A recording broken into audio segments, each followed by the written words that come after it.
আসসালামু আলাইকুম প্রিয় শিক্ষার্থীবৃন্দ, তোমরা যারা আজ এই ভিডিও দেখছো সবাইকে জানাচ্ছি স্বাগতম। আশা করি তোমরা ভালো আছো, আমিও ভালো আছি। প্রিয় শিক্ষার্থীবৃন্দ, তোমাদের মধ্যে অনেকেই আছো নিজেদেরকে সবসময় দুর্বল ছাত্র ভাবো বা দুর্বল ছাত্রী ভাবো, কিন্তু তোমরা কি জানো যে বিশ্বের যারা জগৎ বিখ্যাত হয়েছেন, কবি, সাহিত্যিক, বিজ্ঞানী, আরো বিভিন্ন বিখ্যাত ব্যক্তি যারা ছিলেন, তারা ছোটবেলায় অত্যন্ত দুর্বল ছাত্রছাত্রী ছিলেন। অনেকের স্মৃতিশক্তি তত প্রখর ছিল না, অনেক কিছু মনে রাখতে পারতেন না তারা।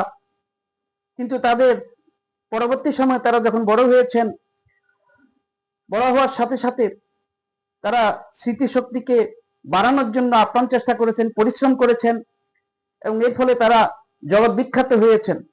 তোমরা শুনলে আশ্চর্য হয়ে যাবে যে তাদের নাম বললে তোমরা অবাক হয়ে যাবে যে তারা কিভাবে এত দুর্বল ছাত্র হয়েও ছোটবেলায় বড় হয়ে তারা কিভাবে বিখ্যাত ব্যক্তিতে পরিণত হয়েছিলেন। তোমরা হয়তো ভাবছো যে তারা তাদের মেধার গুণে বুঝে এই বড় হয়েছিলেন, আসলে তা নয়।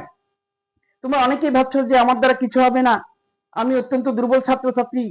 হ্যাঁ, তাহলে আসলে এটা ভুল ধারণা, এটা সম্পূর্ণ মনের ব্যাপার। ছোটবেলায় খারাপ থাকলেই যে বড় হলে ক্রমান্বয়ে যে ভালো হতে পারবে না, এমন কোনো কথা নেই। ক্রমান্বয়ে চেষ্টার ফলে, পরিশ্রমের ফলে তোমরাও একদিন বড় হতে পারবে। সুতরাং নিজেকে কখনো ছোট ভাববে না। তবে আমি অহংকারী হওয়ার কথা বলছি না। তো পৃথিবীতে, জগতে এমন অনেক বিখ্যাত ব্যক্তি ছিলেন, তাদের কথা আজ কয়েকজনের কথা আমি তোমাদের বলবো। যেমন টমাস এডিসন, তারপরে হচ্ছে আইনস্টাইন, তারপরে হচ্ছে উইড্রো উইলসন, গুস্তাভ আইফেল, ইমাম গাজ্জালি, হোমার, অগাস্তো রদা, তারপরে রয়েছে যেমন স্যামুয়েল জনসন, জস প্যাটন, উইলিয়াম শেক্সপিয়ার প্রমুখ অনেক নাম আছে। অনেক বিখ্যাত ব্যক্তি ছিলেন যারা ছোটবেলা তাদের প্রখর স্মৃতিশক্তি ছিল না। তারা এত দুর্বল ছিলেন, তাদের শিক্ষকেরা, তাদের মা বাবারা অর্থাৎ তাদের প্রতি হতাশ হয়ে গিয়েছিলেন, আস্থা হারিয়ে ফেলেছিলেন যে তাদের দ্বারা কিছু হবে না। তেমনি ভাবে দু একজনের কথা বলছি। যেমন টমাস আলভা এডিসনের নাম তোমরা শুনেছ।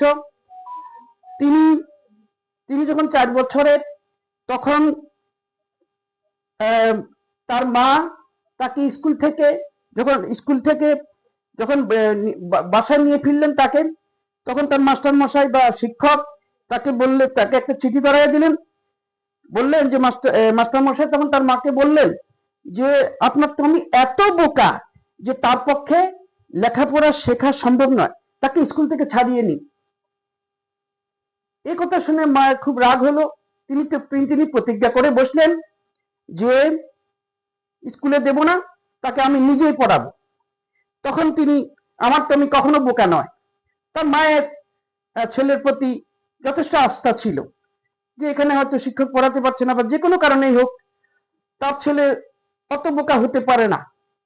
তো তিনি হাল ছাড়লেন না, তিনি নিজে পড়ালেন। তোমরা জানো কে সেই দুর্বল ছাত্র? সেই দুর্বল ছাত্র হচ্ছেন টমাস আলভা এডিসন। তিনি কি আবিষ্কার করেছিলেন জানো? সেই বুকাট্রমি কিন্তু পরবর্তীকালের অসাধারণ প্রতিভাধর বিজ্ঞানী টমাস আলভা এডিসন, যিনি পরবর্তীকালে গ্রামোফোন যন্ত্র আবিষ্কার করেছিলেন। তারপর এই যে বৈদ্যুতিক বাল্ব, আমরা যে আলো দেখছি আজ এত বছর পরেও, সেই বৈদ্যুতিক বাতি কে আবিষ্কার করেছিলেন? Thomas Alva Edison. তিনি গ্রামোফোন যন্ত্র আবিষ্কার করেছিলেন প্রথম, গান শোনার জন্য, গান রেকর্ড করার জন্য। এখন তো অনেক উন্নত হয়েছে, কিন্তু তখন প্রথম তো গ্রামোফোন যন্ত্র ছিল।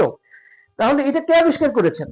Thomas Alva Edison. সেই বুকাট্রমি, যার শিক্ষক বলেছিলেন যে তার দ্বারা কিছুই হবে না, তাহলে তিনি প্রচেষ্টার দ্বারা, অর্থাৎ তিনি এত দুর্বল ছাত্র ছিলেন যে মানে তাকে আর বিশ্বাস করার মতো কোনো ছিল না, কিন্তু তার পরিশ্রমের কারণে আস্তে আস্তে তিনি বড় হওয়ার সাথে সাথে অসাধারণ ব্যক্তিত্বে পরিণত হয়েছিলেন, এবং যার আবিষ্কারের ফসল আজ আমরা ভোগ করছি।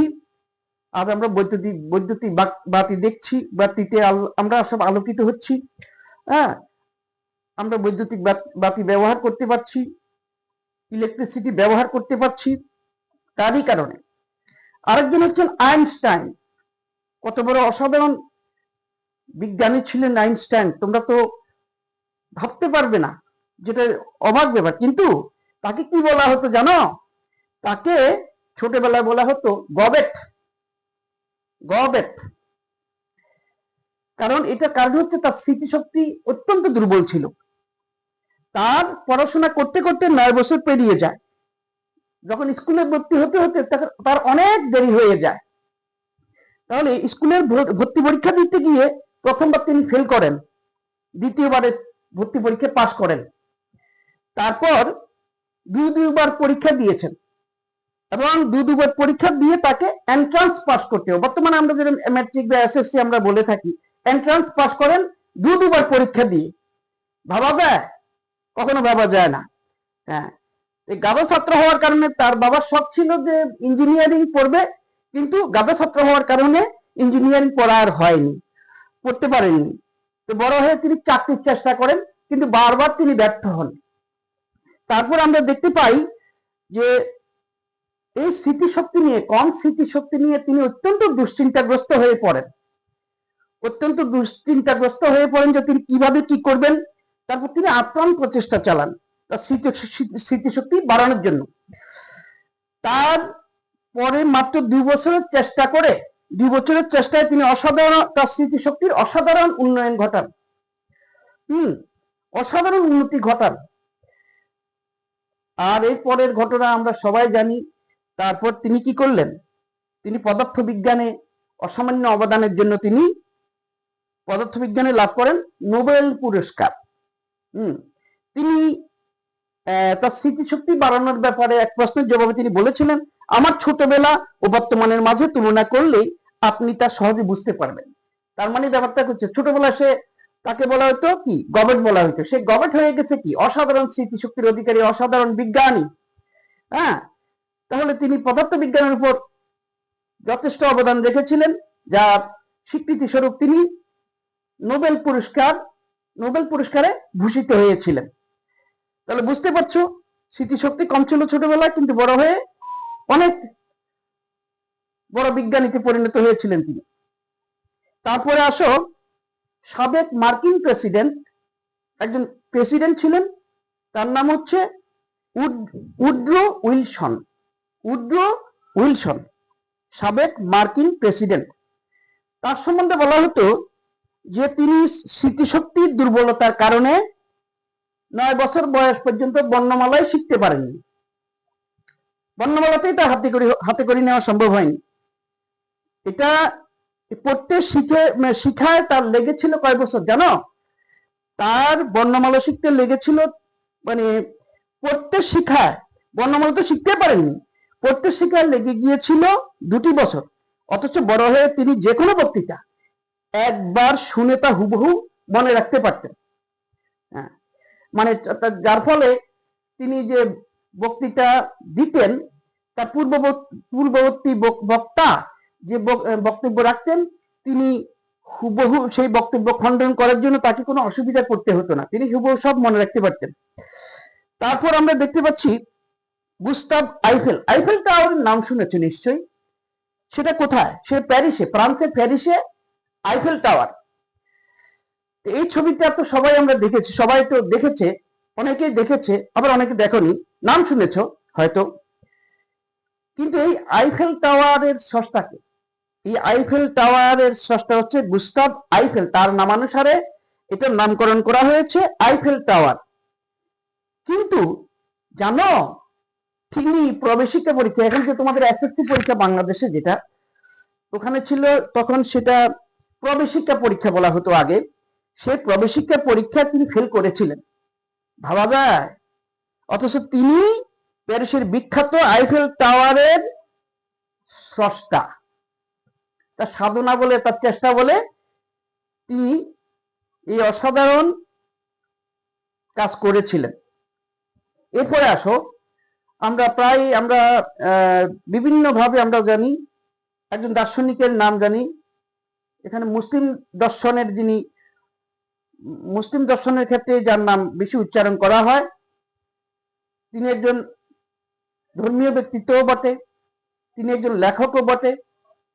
তাকে মন্ত্রীও বলা যায়। বিভিন্ন সময় রাজাদের বা বিভিন্ন শাসকদের আমলে তিনি অনেক অবদান রেখেছিলেন, তিনি অনেক বই রচনা করেছেন। কিন্তু ছোটবেলায় তিনি কি ছিলেন জানো?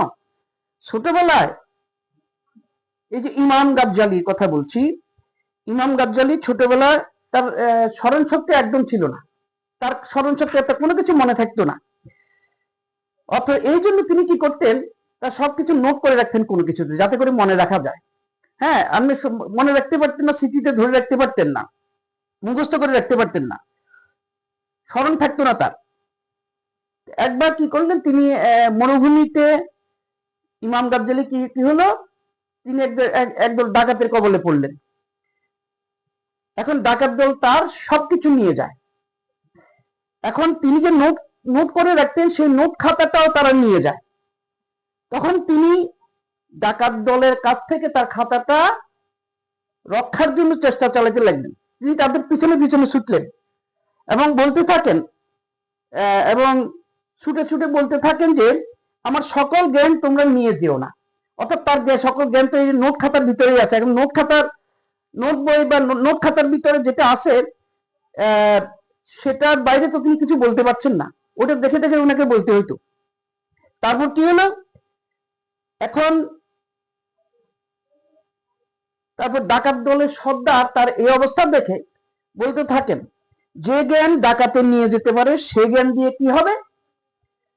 তখন ইমাম গাজ্জালি আর কোনোদিন কোনো কিছু তার খাতায় নোট করে রাখেননি।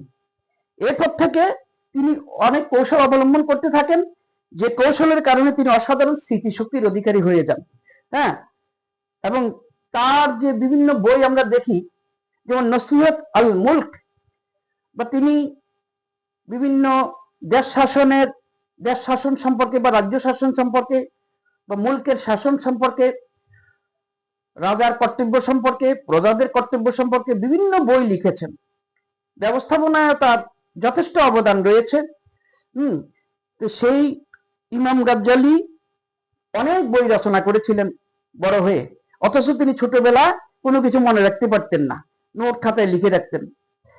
তারপরে আসে হুমারের নাম বলতে এখানে অন্ধ কবি, তিনি এই কবি অন্ধ ছিলেন, অন্ধ কবি হুমার। তিনি কোথাকার, কোন দেশের জানো? তিনি ছিলেন গ্রিসের কবি, গ্রিসের অন্ধ কবি হুমার। তার স্মৃতিশক্তিও বাল্যকালে, তার ছোটবেলায় খুবই কম ছিল, অত্যন্ত দুর্বল ছিল। তারপর অন্ধ হওয়ার পর তিনি একটি দোকানে বসে একদিন তার শ্রোতাদের তিনি কি করতেন, ট্রয় যুদ্ধের কাহিনী আবৃত্তি করে শোনাতেন। অর্থাৎ তিনি সবসময়, একদিন না, তিনি সবসময় এখানে, তখন ট্রয়ের যুদ্ধের কথা তোমরা নিশ্চয় শুনেছ, আর না শুনলে তোমরা পড়ে নিও। ট্রয় যুদ্ধের কাহিনী, ট্রয় যে যুদ্ধ হয়েছিল, ট্রয়ের যুদ্ধ, সেই যুদ্ধের কাহিনী তিনি আবৃত্তি করে শোনাতেন সবাইকে। তো তাহলে পরবর্তীকালে তার স্মৃতিশক্তি, তিনি যখন বড় হন, পরবর্তীকালে তার স্মৃতিশক্তি এত প্রখর হয়েছিল যে কোনো কাহিনী তিনি স্মৃতিতে ধরে রাখতে পারতেন। সেই স্মৃতিতে থাকা সেই কাহিনী থেকেই তার রচিত হয় তার ইলিয়ড এবং ওডিসি মহাকাব্য। আচ্ছা, এরপরে আসো অগাস্তো রদা। অগাস্তো রদা ছিলেন বিখ্যাত ভাস্কর, কিন্তু ছোটবেলায় তাকেও কিন্তু ডাকা হতো গবেট, অর্থাৎ কিচ্ছু জানে না। তারও স্মৃতিশক্তি এতই দুর্বল ছিল যে স্কুলের শিক্ষকেরা তাকে বলতো ভুলো গবেট। শুধু গবেট না, তাকে বলা হতো যে ভুলো গবেট। অথচ পরবর্তীকালে নিজের চেষ্টায় তার স্মৃতিশক্তির এতই উন্নতি হয়েছিল যে অতীতের বহু ঘটনা তিনি হুবহু বলে দিতে পারতেন।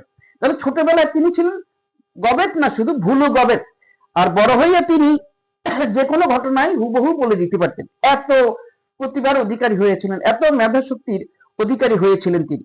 এরপরে আসো আরেকজন মনীষীর কথা বলবো।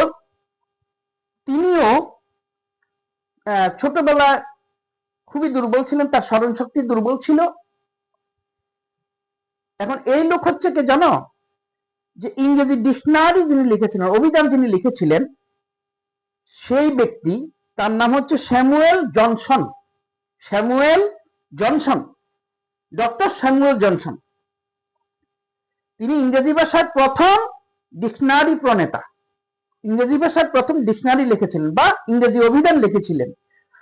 হ্যাঁ, কিন্তু ছোটবেলায় তার স্মরণ শক্তি খুবই দুর্বল ছিল, কিন্তু পরবর্তীকালে তিনিও তার প্রচেষ্টার মাধ্যমে স্মৃতিশক্তিকে বাড়াতে সক্ষম হন এবং বলা হয় যে তিনি ৭৮ বছর বয়স পর্যন্ত সেই স্মৃতিশক্তি ধরে রাখতে সক্ষম হন।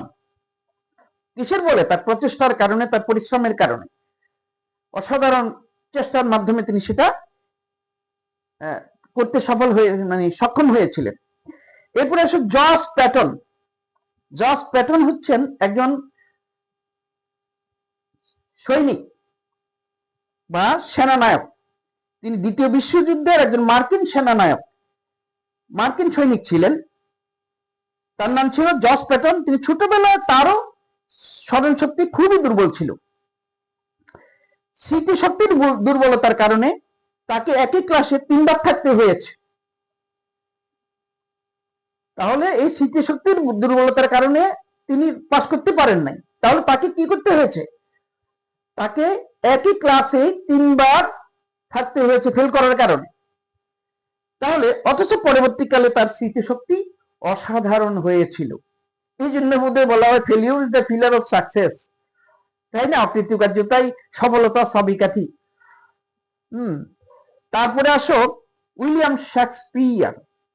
নিশ্চয় তোমরা এটার নাম শুনেছ। তোমরা ম্যাকবেথ নাটকের নাম শুনেছ, তোমরা আরো অনেক নাটকের নাম শুনেছ। যিনি নাট্য সম্রাট নামে পরিচিত, নাটক জগতের সম্রাট হিসাবে তাকে অভিহিত করা যায়। ইংরেজি সাহিত্যের শ্রেষ্ঠ নাট্যকার উইলিয়াম শেক্সপিয়র। কিন্তু তাকে স্কুল জীবনে শিক্ষকরা যখন পড়া জিজ্ঞেস করতেন, তখন তিনি কিছুই তার উত্তর দিতে পারতেন না, শুধু মাথা নিচু করে থাকতেন। তাহলে তিনি কি ছিলেন? বোকা ছিলেন। তিনিও আরেক ধরনের গবেট ছিলেন। একবার তার এই অবস্থা দেখে একজন শিক্ষক মন্তব্য করেছিলেন, এ ছেলের ভবিষ্যৎ অন্ধকার। যে ছেলে ক্লাসে পড়া পারে না, জীবনে সে কিছুই করতে পারবে না। অথচ পরবর্তীকালে তিনিই হন অসাধারণ প্রতিভাধর, অসাধারণ প্রতিভাধর, প্রতিভাবান ব্যক্তি। ইংরেজি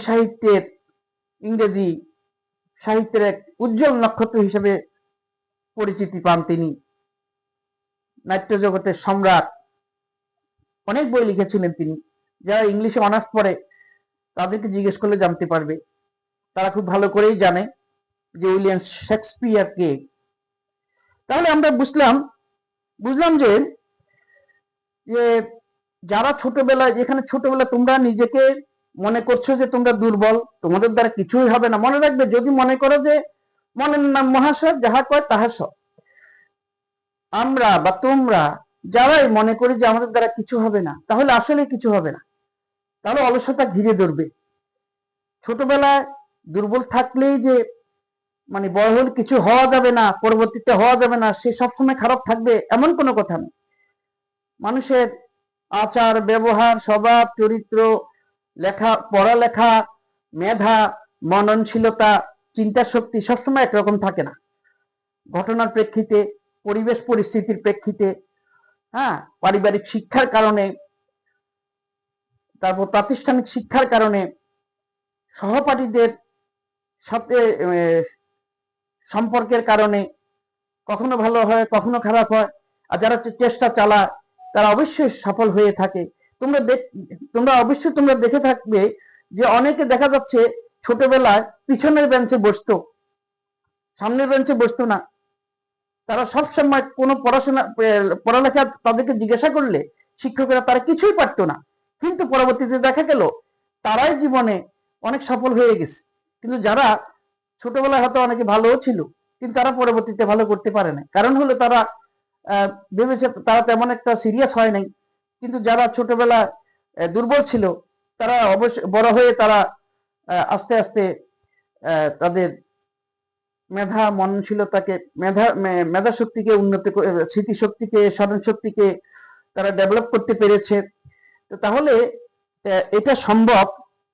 এখানে এটা কিভাবে সম্ভব? পরিশ্রমের মাধ্যমে সম্ভব। মেধাটা আসলে আর কিছু না, মেধাটা মনোযোগ, মেধাটা পরিশ্রম, মেধাটা হচ্ছে ইচ্ছা শক্তি আর পরিবেশ। রেগুলার ক্লাসে যেতে হবে, শিক্ষকের কথা শুনতে হবে, বাসায় সঠিকভাবে পড়ালেখা করতে হবে এবং রুটিন মাফিক পড়াশোনা করতে হবে, রুটিন মাফিক জীবন চালিয়ে যেতে হবে। হ্যাঁ, life is not a bed of roses. জীবন কুসুমাস্তীর্ণ নয়। এখানে সবকিছু একটা টেকনিকে চলতে হবে। যার টেকনিক ভালো সে তত বেশি এগিয়ে যায়। একজন আগে খারাপ ছিল বলে বা সে ভালো হতে পারবে না এমন কোনো কথা নেই। আবার যে ভালো আছে সে যদি আবার সিরিয়াস না হয়, তাহলে তার অধঃপতন ঘটতে পারে, সে আবার দুর্বলে পরিণত হয়ে যেতে পারে। এখানে মনের ব্যাপার, সম্পূর্ণ এটা মানসিক ব্যাপার। তাহলে আমরা দেখতে পাচ্ছি যে আমরা এখন আমি যাদের কথা বললাম, তারা আসলে এ সমস্ত মনীষীরা জন্মসূত্রে হয়তো প্রখর স্মৃতিশক্তি পাননি, কিন্তু নিশ্চয়ই একথা বলা যায় যে তারা সেটা অর্জন করেছিলেন তাদের প্রচেষ্টার মাধ্যমে, তাদের পরিশ্রমের মাধ্যমে। এখানে মেধার জন্মগতভাবে তাদের মেধা ছিল না, কিন্তু তারা এটা অর্জিত মেধা, তারা শিখেছে, তারা আয়ত্ত করেছে। হ্যাঁ, তাহলে তোমরা যদি চেষ্টা করো, তাহলে তোমাদের স্মৃতিশক্তিকে উন্নত করতে পারবে। হ্যাঁ, স্মরণ শক্তিকে উন্নত করতে পারবে অতি সহজেই। আর এই স্মরণ শক্তি বা স্মৃতিশক্তিকে উন্নত করে এখানে যাদের কথা বললাম, যেসব মনীষীদের মতো না হতে পারলেও অন্ততপক্ষে তোমরা জীবনে প্রতিষ্ঠিত হতে পারবে, হ্যাঁ, বাস্তব জীবনে সফল হতে পারবে। আর সফল মানুষেরা বিরাট কিছু করেন না, তারা সামান্য কাজকেই তাদের নিষ্ঠা ও সততা দিয়ে বৃহৎ করে তোলেন। আশা করি যে এই যে প্রতিভাবানদের, বিখ্যাত ব্যক্তিদের ছোটবেলার কথা শুনে তোমরা নিশ্চয়ই বুঝতে পেরেছো যে তোমরা যা ভাবছো, তোমরা যে নিজেদেরকে দুর্বল ভাবছো, তোমাদের দ্বারা কিছু হবে না, এটা ভুল ধারণা। আজ তুমি মনে করো তুমি এসএসসিতে 1, 2, 3 জিপিএ পেয়েছো, তুমি যে আবার A+ পাবে না, বা তুমি যে 4 পাবে না বা 5 পাবে না, এমন কোনো কথা নয়। আর A+ বা 4 A+ বা A পাওয়া বা বড় ধরনের মানে গ্রেড নিয়ে ফলাফল করলেই যে তুমি ভালো ছাত্র হয়ে গেলে, এমন কোনো কথা নয়। অনেক ভালো ছাত্রও কিন্তু খারাপ করে ফেলতে পারে। তার এটা কোনো কথা নয়, কারণ প্রতিভা, মেধা এটা সম্পূর্ণ একটা চলমান প্রক্রিয়া। এইখানে যে যত বেশি চেষ্টা চালাবে, পরিশ্রম করবে, সে তত বেশি সফল হবে। মনোযোগী হতে হবে সর্বক্ষেত্রে। যে কাজটা করবে সেটাতে ভালোভাবে মনোযোগ দিতে হবে, তার ইচ্ছা শক্তি থাকতে হবে, তার পরিবেশ ঠিক থাকতে হবে, সবকিছু ঠিক থাকতে হবে। তাহলে তোমরা যদি মনে করো যে আমার স্মৃতিশক্তি দুর্বল, আমাকে দিয়ে কিচ্ছু হবে না, এটা ভাবার কোনো কারণ নাই। হ্যাঁ, এটা সম্পূর্ণ নিজের সম্পর্কে এটা একটা ভুল ধারণা মাত্র। তাহলে মানুষের অসাধ্য কিছু নাই, যে যত বেশি পরিশ্রম করবে সে তত বেশি সফল হবে। হ্যাঁ, কারণ কথায় বলে পরিশ্রম সৌভাগ্যের প্রসূতি। তাহলে কখনো নিজেদেরকে দুর্বল ভাববে না, বলবে যে আমি পারি, আমি পারবো, আমাকে পারতেই হবে।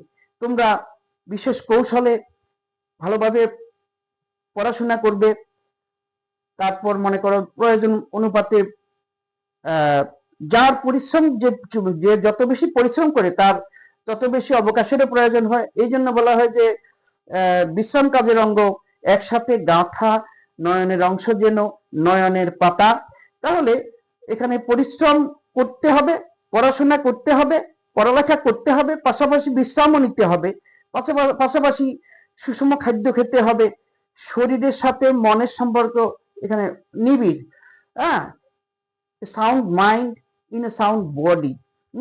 সুস্থ দেহেই সুস্থ মন। তোমার শরীর সুস্থ না থাকলে তুমি পড়ালেখা করবে কিভাবে? হ্যাঁ, এখানে তোমার পরিবারের সমস্যা থাকতে পারে, সেটা তোমাকে ওভারকাম করতে হবে। হ্যাঁ, সমস্যা সমাধান করতে হবে। তোমার শারীরিক সমস্যা থাকতে পারে, সেই শারীরিক সমস্যাটা তোমাকে ওভারকাম করতে হবে, অর্থাৎ সমাধান করতে হবে, অতিক্রম করতে হবে। মানসিক সমস্যা থাকলে, শরীরের কারণে মন খারাপ থাকলে বা কোনো কারণে, সেটারও চিকিৎসা করতে হবে। সেটারও তোমাকে মন ভালো করার জন্য তোমাকে প্রয়োজনে সেখানে শিক্ষার পাশাপাশি কো কারিকুলার অ্যাক্টিভিটিস বা সহশিক্ষা পাঠ্যক্রমের উপরে তোমাকে, পাঠ্যক্রমের সাথেও তোমাকে জড়িত হইতে হবে। তোমাকে গান শুনতে পারো তুমি, তারপর কবিতা আবৃত্তি করতে পারো, তোমাকে যেমন কালচারাল প্রোগ্রামে তুমি জড়িত হতে পারো, তুমি ধর্মীয় কাজ করতে পারো, বিভিন্নভাবে যেটা ভালো লাগে। শুধুমাত্র সারাদিন পড়ালেখা করতে হবে এমন কোনো কথা নয়। একটা সিস্টেমেটিক পদ্ধতির মাধ্যমে তোমাকে, প্রসেসের মাধ্যমে তোমাকে করতে হবে সেটা, তাহলে তুমি সফল হতে পারবে। তোমাকে এখন কিভাবে স্মৃতিশক্তি বাড়ানো যায়, স্মরণ শক্তি বাড়ানো যায়, পড়ার সাথে সাথে লিখতে হবে, তাহলে তোমার স্মৃতিশক্তি বাড়বে। আর অতিরিক্ত পরিশ্রম করে কখনো পড়ালেখার মধ্যে যাবে না, সেখানে বিশ্রাম করে করে পড়ালেখা করবে। হ্যাঁ, পাশাপাশি মস্তিষ্ককে একটু পরিশ্রম বেশি করার পর মস্তিষ্ককে একটু অবকাশ দিতে হবে, তাহলে সেখানে ভালোভাবে তুমি পড়ালেখা মনে রাখতে পারবে, স্মৃতিশক্তি ধরে রাখতে পারবে। যাই হোক, আমি আস্তে আস্তে তোমাদেরকে আরো তোমাদের মেধা কিভাবে উন্নত করা যায়, কিভাবে তোমরা সফল হতে পারো, আস্তে আস্তে আমি আরো ভিডিও দেব। আমি এটা তোমাদের জন্য মেধাভিত্তিক প্রথম ভিডিও দিলাম। আরো সৃজনশীল পদ্ধতি সম্পর্কে তোমাদের সাথে কিভাবে সৃজনশীল পদ্ধতিতে উচ্চ মাধ্যমিক শ্রেণীর ছাত্রছাত্রীরা তোমরা ভালো করতে পারো, বা অন্যান্য ক্লাসেও কিভাবে মেধা বা মননশীলতা তোমাদের বৃদ্ধি করতে পারো, চিন্তা শক্তি বৃদ্ধি করতে পারো, সে সম্পর্কেও আমি আরো ভিডিও দেব। এবং পাশাপাশি আমি গানও দেব, আরো অন্যান্য বিষয়েও আমি ভিডিও দেব। আশা করি তোমরা শুনবে, দেখবে এবং আমার এই ভিডিওটা সাবস্ক্রাইব করে দেবে। সাবস্ক্রাইব করে বেল বাটনে ক্লিক করবে, তারপর অল বাটনে ক্লিক করবে এবং শেয়ার করে দেবে। তোমরা নিজেরাও দেখবে, শুনবে এবং পাশাপাশি শেয়ার করে দেবে, অন্যদেরও দেখার সুযোগ করে দিবে। তো সবাইকে ধন্যবাদ। আজকের মতো শুভ রাত্রি। আসসালামু আলাইকুম।